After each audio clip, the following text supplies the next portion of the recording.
छत्तीसगढ़ महतारी तोला बंदो छत्तीसगढ़ महतारी। छत्तीसगढ़ महतारी तोला बंदो छत्तीसगढ़ महतारी। धान कटोरा हरियर धरती सबके पालन हारी है। धान कटोरा हरियर धरती सबके पालन हारी है। तोर को रामा जन्म धरे धन ये भाग हमर है। तोर को रामा जन्म धरे धन ये भाग हमर है। तोर को रामा जन्म धरे धन ये भाग हमर है। छत्तीसगढ़ महतारी तोला बंदो छत्तीसगढ़ महतारी। छत्तीसगढ़ महतारी तोला बंदो छत्तीसगढ़ महतारी।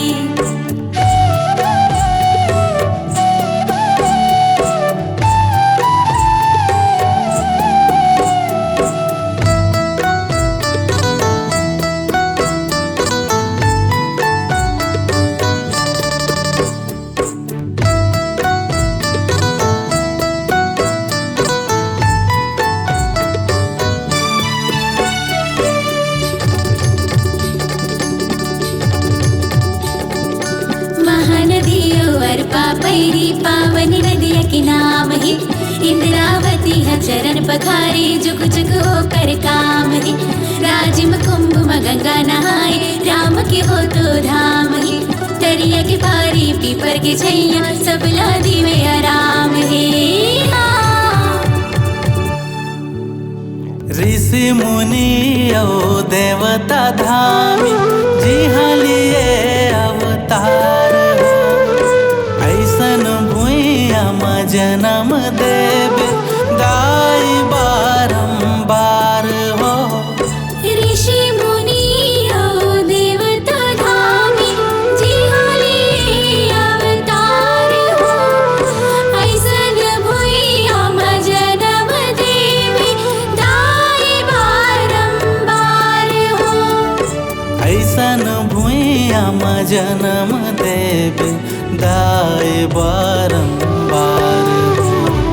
छत्तीसगढ़ महतारी तोला बंदो छत्तीसगढ़ महतारी।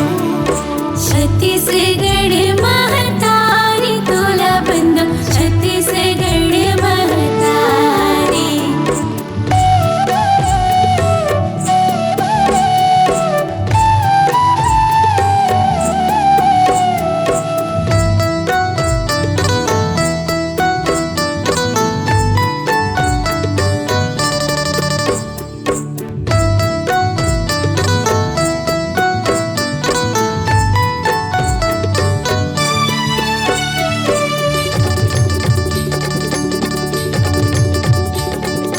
परसा फूल इमली झूले आमा बोरी बहार है।